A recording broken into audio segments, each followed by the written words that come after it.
Yo, what's good with y'all? This one be a different type of video than what y'all are used to.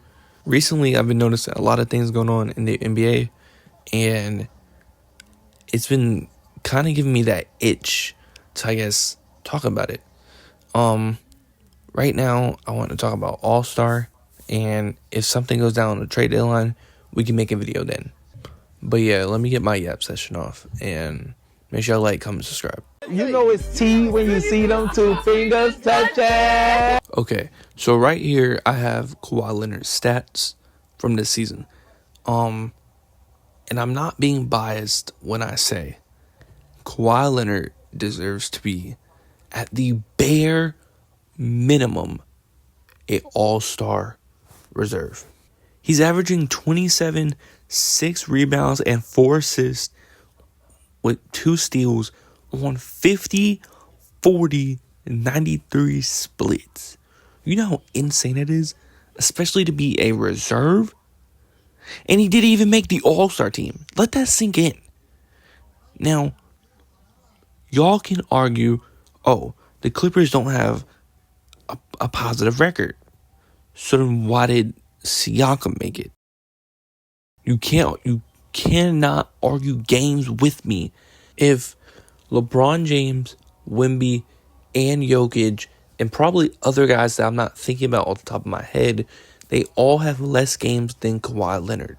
I'm not going to make this video all about LeBron, definitely not, but I'm going to definitely show more criticism that I have about the All-Star game and some of the people who made it over people who I just believe are more deserving. But okay, so LeBron is averaging 22, 6, and 6 with 1 steal a game on 50, 33, 72 splits. Mind you, he only has 30 games played. Remember that. Versus Kawhi averaging, obviously I told you his main stat line. But what I found the most impressive was Kawhi's averaging these stats on 50, 40, 92 splits. It was 95 just a couple days ago, I'm pretty sure. But I'm saying this to say, I don't know how LeBron James made the All-Star team over Kawhi. And I understand it's a popularity contest and the critics or whatever, the LeBron James Glazers. But you cannot give me 3 good reasons why LeBron made it over him. The Lakers already have their representation with Luka. They didn't need 2 guys in the All-Star game. My bad. I had to take a second to, calm down. But as I was saying, there are other criticisms that I did have of the All-Star game, like this one. Lauri Markkanen is averaging 27 and 7 a night and got snubbed again. Now, other years, you could argue he was having a down year or whatever, cool. But he's having a career year. And the Jazz, yes, they have a terrible record, but I still believe he deserves it over Chet. I'm sorry. 17 a game? He's averaging 17 and 2 blocks. That's good. That's great. What is it, like 8 rebounds? That's good. That's great. But if we're being honest, I don't think Chet deserves it over any of the other All-Stars other than him being on the 1 seed. Just like J-Dub had it last year. Except J-Dub was a little more effective production-wise. I believe Lowry should have made it over Chet. And honestly, I don't even know if you can debate that. Other than you could say defense, I guess. And maybe the first seed argument, but that's still a dumb argument, in my opinion. Editor Zach here. Before I left the Western Conference topic, I wanted to add in some more snubs that I thought deserved it over Chet and honestly LeBron too. So Alfred Sengun on the Rockets, they are currently a half a game back, I think, of the 2 seed. He's been having another good year, averaging 21, 6 assists, and basically 10 rebounds. I've thought he's been one of the best bigs in the West, also representing the Team World team. But I guess since there's only 8 players in the Team World, I guess that makes sense. two other guys I think that really do deserve it. Keontae George, he's having a career year, averaging 24, 6 assists, and 4 rebounds on about 45, 37, 90 splits. The only argument you can have is that if Lauri is going to represent them, they don't need a second player because of how bad the Jazz are, which is fair. But another person I'd say is James Harden, who you can also make another statement that the Clippers have been so subpar that they don't need two players, which makes sense.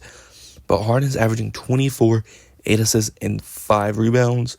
The efficiency is kind of hit or miss, but you got to take it or leave it. But yeah, these are 3 more subs that I think should have made it over Chet, and honestly, probably LeBron too.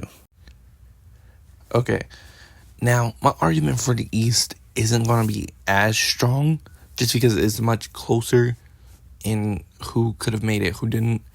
I'm not going to be as strong as I was for the West, but I will say I'm very surprised Michael Porter Jr. did not make it, just because out of the 4 guys that I'm showing on the screen, he does have the strongest stats. And the reason I have an issue is because people want to argue record, but Pascal Siakam is on the team with the worst record in the league, so you can't really argue that. Karl-Anthony Towns is literally getting hated and getting told that he needs to be traded. That's how down of a season he's having. He's literally having the worst statistical season of his career since his rookie season. Efficiency all the way down in every category. And then Norman Powell, I respect the Norman Powell pick, but if you look at every single stat, Michael Porter Jr. is just better. He's just playing better this year. And that's like my thing is it's not consistent. The All-Star voting is not consistent. MPJ's stats show that he's having a better season than all 3 of the guys that I just showed you. The only thing that you can argue is Cat having rebounds. He's 7 foot. What do you want him to do? Okay, so another guy that I genuinely think was snubbed was Joel Embiid. Joel Embiid is averaging 26, 4 assists, and about 7.5 rebounds a game. And he's not shooting the best from 3, I'll give you that. But he's still shooting 50% from the field, 85% for the free throw line. Embiid started the year off pretty slow, coming off them knee injuries, missing games. But ever since, I want to say December, he's been on a tear.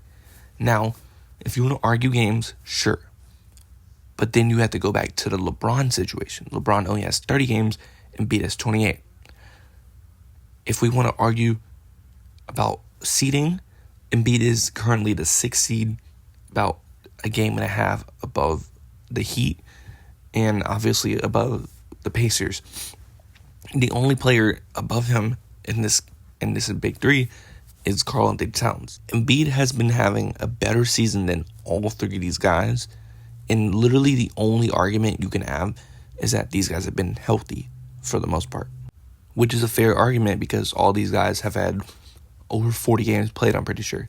Embiid, it's not like the strongest case just because of games played versus the other guys, but if we're going purely off stats, I do believe Embiid deserves it over them. But with Giannis's injury, I'm pretty sure Embiid gets the nod, or at least he should, him or MPJ or something. Now, as of players, lastly, I wanted to give a little honorary mention to Brandon Ingram and Josh Giddey. They both could have made the All-Star team any other season. It's just this season was pretty stacked, as Josh Giddey's averaging 18, 8, and 8, and Brandon Ingram's averaging 22, 3 assists, and 6 rebounds a game. Both of them shooting about 46, 47% from the field and 36 from 3. The reason Brandon Ingram shouldn't make it necessarily is because the Raptors already have Scotty Barnes representing them. They don't need 2 players as the team is not that good. And the Bulls, they've been okay this year, usually in the play-in like every other year. So his argument isn't as strong as the other guys that have made it. So that's why they are in the honorary mention tab. these are my 2025 to 2026 All-Star snubs.